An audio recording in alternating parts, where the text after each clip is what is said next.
Welcome to the Confluence cast presented by Columbus Underground. We are a weekly Columbus-centric podcast focusing on the civics, lifestyle, entertainment, and people of our city. I'm your host, Tim Fulton. This week, big cities have big city problems. Columbus's newest school board member argues that the inequity of our schools shows that we certainly are a big city. Brandon Simmons, also the youngest school board member ever elected, is on a mission to face the challenges of the district head on. In an interview 2 days after his first board meeting, we discuss the challenges that the district faces, the power and importance of public education, and how he navigated the city's political landscape to get into office. You can get more information on what we discussed today in the show notes for this episode at theconfluencecast.com. Enjoy the interview. Sitting down here with Brandon Simmons, the newly minted member of the Columbus Board of Education. Brandon, how are you? I'm good. How are you? I'm doing well. You just 2 days ago, as of this recording, sat for your first Columbus Board of Education meeting. You are self-proclaimed the youngest member of the Columbus Board of Education that's ever been seated, sworn in. How'd the meeting go? Thank you. Oh, I will say there's this board. So this will be there's this board policy 0148, which basically just says I'm supposed to communicate that all of these views and opinions are mine and not the entire board's. Okay. Which I imagine would have been assumed anyways. But sure. Just You're to communicate. sticking with policy. Yes, I like it. Yes. Okay. Yes. So how did it go? It went really well. We were able to elect a new leadership team, which I have confidence in, and then I was able to successfully get an amendment off the floor for one of our pieces of legislation on the agenda. Okay. And we were talking just before I started recording. You wanted to make sure that you came, and we will get into how did you get here and what's your background and what are your goals, but you talked about how you wanted to make sure that your first meeting was impactful. Yes. Talk to me more about that. When I think about the history of our district, we've struggled. Our district has always been inequitable for a lot of people, especially our Black students. But our district has really been on a 50-year-long decline. Okay. And it's been really painful. And so when I think about the next, 4 to 10 years, the opportunity we have in the district, I really want us to seize on the momentum we have. I want us to use the levy that was passed as an opportunity to make the hard decisions rather than do what we normally do and avoid making hard decisions. And so I felt like it was really important not to waste time and to come out of the gate and to be effective and to influence the policy in the way that I think is best for our students. Is it fair? Well, I don't want to assign anything, right? But it seemed as though, outsider's perspective, that your goal may have been a little bit to be like, I am not here as a placeholder. I am here to affect change. So I will say I ran on being a radically different school board member than we had ever seen here in Columbus. And I ran on really a different perspective of what the role of a school board is, a solution-driven role, a role that is more about accountability and providing oversight and setting up our district for success. And so I definitely, I'm not on the board to be a rubber stamp. Okay. Great. What made you want to run in the first place? Yeah. I would say I grew up on the hilltop with my grandparents. I went to Columbus Alternative High School. And we spent all of my sophomore year just learning about civics. We had the Cause Civic Education Leadership Academy, which was actually taught by one of my colleagues now, Dr. Tina Pierce. Okay. And so we spent the entire year just learning about civics. And at the end of that year, we said, well, we should really take all these skills and put it towards a project. What should we do? And so we decided, we looked around the community. We thought about different things in Linden where Cause is. And then we looked at Cause's building and we said, our building is in really bad repair. And so we kind of said we should organize around our building, end up doing a community conversation night. I thought we'd be lucky if maybe one media outlet and 20 community members showed up. We ended up getting, I think, every media outlet in Columbus, including Columbus Underground, to come out, and maybe like 100 community members. And it really showed me throughout that process, one, talking to the board members who came out, I very quickly learned they just did not have the capacity to move our district forward in the way I thought our students deserved. served, but I also learned that our community is interested in the district and they want to see the district do better. And I just quickly learned how powerful it is to use your voice and to advocate. For the entire year of advocacy, we were talking about buildings. I was told, Brandon, there's no more money, there's no more money, there's no more money. You have to wait for the next levy. But I kept going down to board meetings. I kept sending out media releases. I kept getting media coverage. And then finally eventually there was $1.5 million. I was like, oh, I thought there was no more money. Right. It seems advocacy works. And then we just kept going and going and going and going. And that's really what motivated me to run for the board. I said to myself when I was a student, if I ever have the chance to run for the board, I think I can contribute and I think I can be impactful and I want to do it. And so with the success of that campaign, you've got some sort of wind behind you. You've got some confidence there. You're still a sophomore in high school at this point, right? Mm-hmm. Well, the campaign went over the course of maybe, I don't know, a year and a half or 2 years. Okay. So by the tail end of it, we ended up being awarded the $1.5 million, I think maybe the end of my junior year. So went on a couple more months doing more advocacy. And then when the pandemic started, that really kind of disrupted things. Okay. So it was kind of more the end of my senior year that all wrapped up. Okay. And that was, again, talking right before we got on air, you graduated in 2020. Mm-hmm. You graduated online. Yes. And so then how did you start the process of running for school board? I thought about running. I actually thought about running in 2019 when I was a student, and I decided, no, not then. And then I thought about it in 21. But one of the downsides of the pandemic is it was so hard to get people to pay attention to local races. And so I decided, well, there's only 3 seats on the ballot this year. Let's wait till the next time. And so even before our teacher strike, I knew the national environment, everything happening with education, public education is under attack nationally. I knew that Democratic activists would be paying more attention to school board races in the next year. And that's a lot of the people I was involved with as a student. And so I figured, okay, well, I might be able to do this. People are interested in school board races now more than ever. And then we had our first teacher strike. And I remember I was away on a work trip in Philadelphia, and I kind of thought to myself, like, oh, this is really bizarre that our board is the relationship has broken down so much that our board has determined this is their best and final offer and is willing to walk away from the table. And so after the strike, I knew that there'd be much more criticism of the board, and I knew that there'd be a desire from local political people to make a change on our board. And so did you end up going through like the Democratic Party system locally? Yes. Like, and I apologize for not knowing this. No. Like you were endorsed. I was, yeah. So I was also an intern when I was in high school. Cause on Wednesday students go out to their internship. This is my opportunity for a full disclosure. I also went to Cause, Columbus Alternative High School. So did Council President Hardin, and so long line of as I call them, cosmonauts. Yes. Not Pegasuses. Not Pegasi, our mascot. Sorry, I cut you off from where we were. The how did I go about running? In the Democratic the party structure. I started having conversations about it shortly after the strike with some State Rep Adam Miller, who's my one of my mentors, and then I really started hitting the ground running the day after Election Day 2022. I went to the Board of Elections. I pulled my petition. School board here in Columbus is 300 signatures. To put that in perspective, the only thing higher is mayor or some of our statewide offices. Yeah. And so it's for those who are not familiar with signatures, you basically have to collect double the number you need. There's a lot of things that can disqualify signatures. So I knew I had to go out and get 600 signatures with all these crazy rules about what signatures were allowed or not. But I just started organizing. I did the same thing that I did when I was a student. I started calling people I knew and saying, hey, I'm running. Can you help me? I had one of my relatives take pictures for my website. I started putting my website together. And I really just spent, when you run for office, you have to make the rounds. You have to talk to all the important people, right. as they like to think, I guess. And so I really started over the next 3 or 4 months meeting with people and really having good conversations about my candidacy. And then I got to April, and April was really the hardest month of my campaign because I got to the point where I had introduced myself to everyone. People knew who I was. People knew what I was running on. They liked what they saw, but people really were not sold then. And I had to really leverage a lot of relationships to a lot of good validators to convince not just Democratic Party people, but also our partners in labor that I was the right choice for the board. And then ended up screening with the Columbus Education Association, our teachers union, and waited.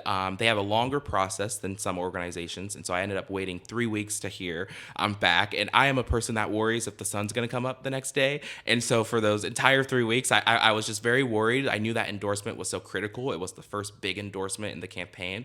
And I remember I was getting ready to go to an event. I was getting dressed, and I got the call from CEA that I had earned their endorsement. I was so excited, and that really gave me the momentum I needed to go into screening with the Columbus School Employees Association, our classified employees union. Ended up earning their endorsement as well, and that led me to the position with walking into the county party screening, being in a very strong position, having our labor support, and even during all that, I had raised, I think by that point, maybe $15,000 or $16,000, and so which is most candidates that run for school board in Columbus tend to raise around, I think, 10 or 12. 15 and 16 is the high end, and so I was already at that by the midpoint, and that really allowed me to walk into the screening room in a very strong position with the party. Okay, and so sorry for this question, I guess. No, go ahead. 300 signatures, yes, raising a significant amount of money, a more, at least from my understanding, having talked to the council candidates, they really are looking for one endorsement, right? And there's trickle down from that. You were looking for a more rigorous endorsement process, and then walked into that Democratic Party endorsement in a strong position. That's great. All that being said, you're walking into a position where you have, yes, more duties, but it's 2 meetings a month. You're compensated for attending those meetings. You're not given a salary, correct? Based on my understanding. The most any school board member in the state of Ohio will ever be paid is $5,000 a year. Yes. Okay. So that's not a salary. No. is my point. No, it is not. And, hearkening back to most city council members here don't have second jobs. I think Liz Brown attested that she was the first full-time city council person. Yes. All this to say, why? Why? And I hope I know the answer to it, but I want you to say in your own words, why do all this work above and beyond what other folks do for more prestigious positions, more impactful positions, arguably? Why did you go through all that? I would say public education is the most important service our government provides. It's a social safety net. Public education is what determines whether a lot of our families eat or not. I was at Champion Middle School today, and they have a store it's a sponsored partnership, but they have a store where students can get snacks, food to take home over the weekend. They can get shampoo. They have a washer and dryer there. They will wash kids' clothes if they need it. And so it's much more than just education. Yes, the education itself is incredibly important, but even things like vision and hearing tests and identifying those, and staff who are trained to spot children that may not be in safe homes. And so public education is such an incredible social safety net. And I reached the point where I was frustrated watching our board at the time squander opportunities for the district. Our district can be much better. Our district, we can build a district where our students are proud to say they're Columbus City School students, where our teachers and our custodians and our food service workers wake up and they feel good about coming to work. Our parents are happy to send their kids off to our schools. Columbus City Schools is a story of policy decisions, not just by our board. We're impacted by things that happen in City Hall. We're impacted by things that happen at the State House, at the federal level, but our district does not have to look the way it is. We can make changes. We do have choices, and I wanted to lead. I wanted to lead an idea around a board that was capable of doing that. Talk to me about it seems to me, again, this is an outsider's perspective, and it's someone.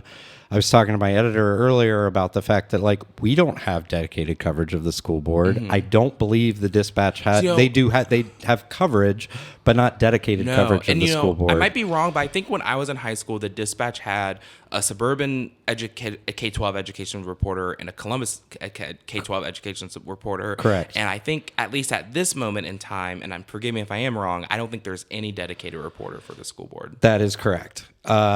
So I guess again, from an outsider's perspective, our perception is that the superintendent and that the various administrators, and if you want to get into how that's structured, that's fine. I'm not well educated enough to check you on it. But the perception is that you guys empower the superintendent to do their job. And while that is true, I guess what I'm curious about is what can the school board do other than approve contracts and set certain policies in motion to truly affect change? Or is it through those things? So I would say, school boards are really interesting organizations because they can do just not everything. No one can do everything they want, but school boards have a wide range of authority over what happens in the school district, and they can voice those concerns. So in a lot of school boards right now, we're seeing, Moms for Liberty candidates, far right candidates take over their boards and are really driving the agenda. School boards can also do absolutely nothing, and they can just be a rubber stamp. And we've seen that from time to time here in Columbus. Our board somehow found a way to do a hybrid of both, where we were way too involved in the wrong areas and then extremely hands-off in all the other areas. For me, it's not an absolute either or. It's about balancing. How can we have a board that is allowing the administration to run the day-to-day operations of the district and execute on the vision that we know they're capable of, but also how can we have a board that is providing that robust accountability, that is solution-driven, that is leading the district in the direction our community wants us to go. And so there is those conflicting views of what is actually the legal authority of a school board is pretty clear. It's wide-ranging, it's broad, but the political will or the desire of school board members is something that is not always the same. Do you feel good about the current makeup of the board, both the people? It's interesting to note, right, that you guys, of the 7 members, 2 of them are men, the other 5 are women. It is, as you said earlier, it's a majority board. Yes. How do you feel about the current makeup and your colleagues there? So I would say I'm very confident in the leadership team we elected this week. It's something I was able to play a part in helping facilitate. I'm very confident in the leadership team. I'm excited to move forward with them. And I will say all of my colleagues, we all have the same values. No one is going, like you said, collect all these signatures, raise this money for very little money, people, you're passionate about it. Right. All of us care about public education and the district. So none of us are there because, we don't care. So we all have the same values. It's just about how can we turn those values into policy, into direction for our administration that is going to actually deliver the student outcomes our community expects. So I would say, I feel good working with my colleagues because we all share those values. Talk to me a little bit more about your current background. What's your day job? What you live on the hilltop still? What's that part of your stump? So I was in college. So shortly after I graduated, I started at Columbus State, and then I decided, well, I'm going to take a semester off, and then a semester turned into 2, which I was fine with because I was working full time, and then I decided, I'm going to run for office, and I knew I couldn't run for office, work full time, and run for office, work full time, and go to school full time, and do all of those things well. Okay. So I took a year off to run for office successfully. So I'm looking to restart at Columbus State this summer, and then eventually transfer to Central State University. I would say in my day job, I'm a growth marketing consultant. Okay. I normally don't talk very much about that, just because it's not. You're not looking to get jobs because of your elected office. Yeah, I get it. Yes, no, yes. And That's fair. And also, as a young person running for office, you're not running on your professional experience. You're running on your values, on your vision, on your youth, on your longevity, on your energy. And so it's always kind of felt, and that's one way I was different than the typical candidate too, right. because, I wasn't saying, I've been director of this, or I have this really prestigious degree, or from this university. I was saying, hey, I've been a student. I know what it's like to walk into the classroom every day. I see. I've been effective as a student activist, and I have this vision for the district I think I can enact. But you do see the argument that one could make that some experience may lend itself a little bit better. Absolutely. And that's the great thing about having 7 members is we often talk about diversity in terms of, race, gender, sex, national origin, or all these, a lot of really important things. And those are so important conversations that should continue to happen. But there's also diversity in terms of background. We don't want 7 people who, it would be really bad if we had 7 Brandon Simmons on the board who all had the same perspective. That wouldn't be good. You want people who have different backgrounds. Do I think think people with my background should we have 7 on the board? No, but I also think, I have a valuable perspective to contribute, and I think I've demonstrated so far that I'm able to be effective on the board just in our first meeting. Yeah, and I guess please forgive me if this is too blunt of a question.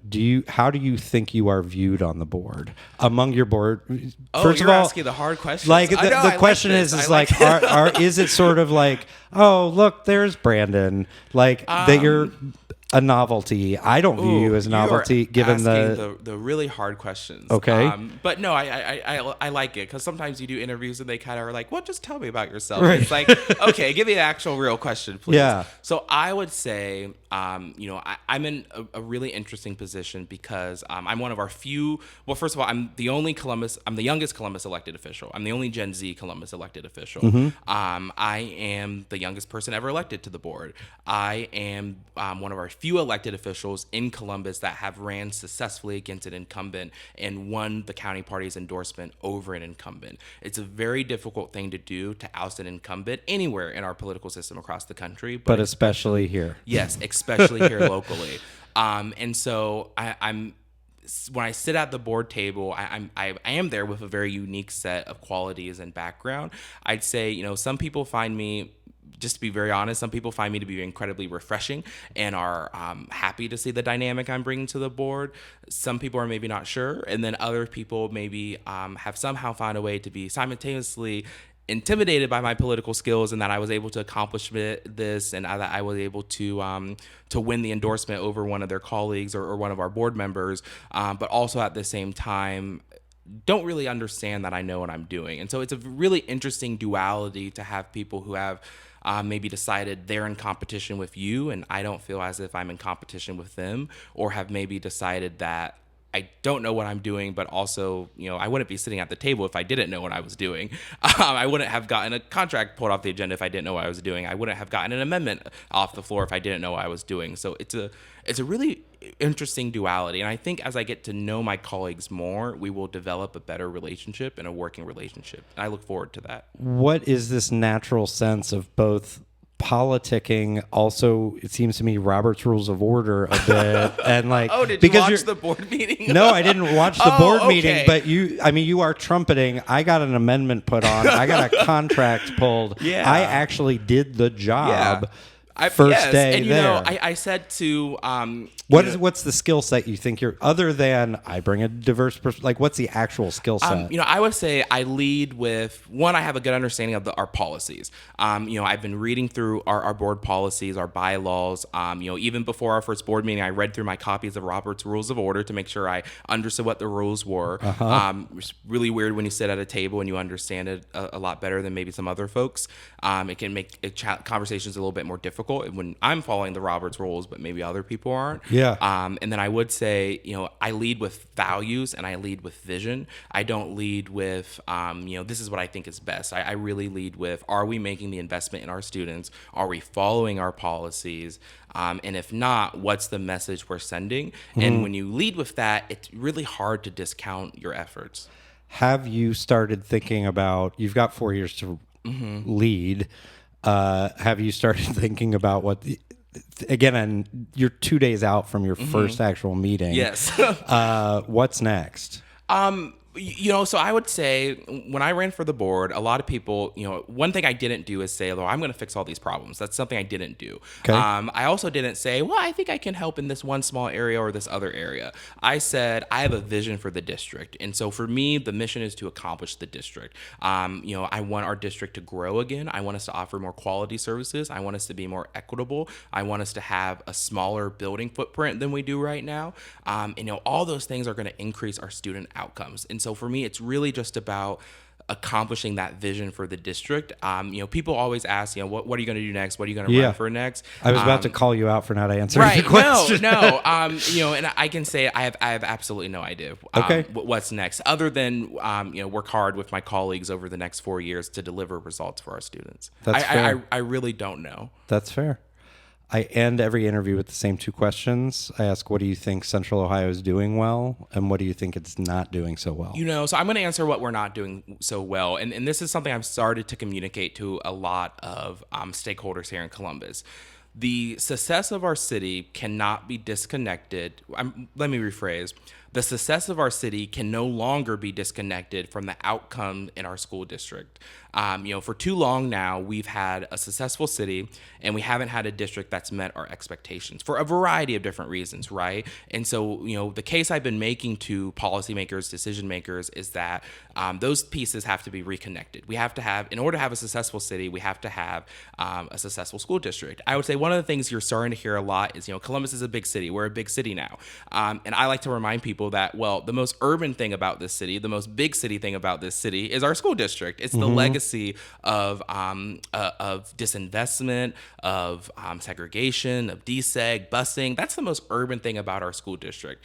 I will say, I think what we're doing well is our politics are changing. I would not have won in 2021. I would not have won in 2019. I wouldn't, even if I was older, I would have won in 2017. And so I would say our politics have become much more open-minded, but it's still a matter of, are you able to communicate your message with your values and your vision and your story of self? Do you think, and it's changing for the better, I will say. Do you think there would be, again, we had 12 Columbus City Council candidates. Two of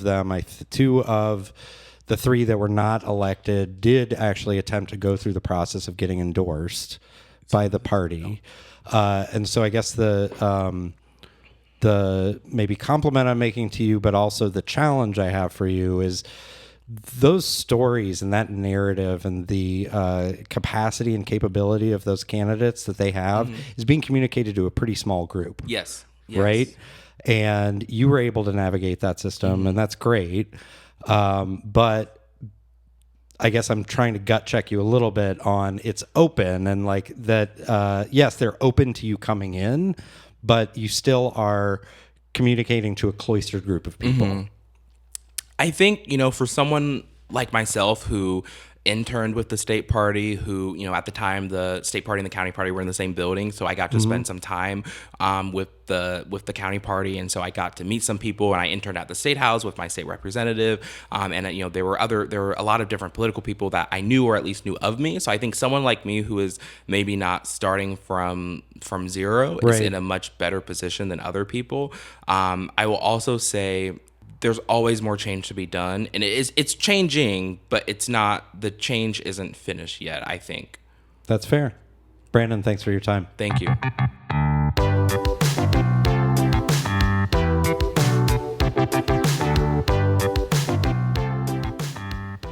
Thank you for listening to the Confluence Cast presented by Columbus Underground. Again, you can get more information on what we discussed today in the show notes for this episode at theconfluencecast.com.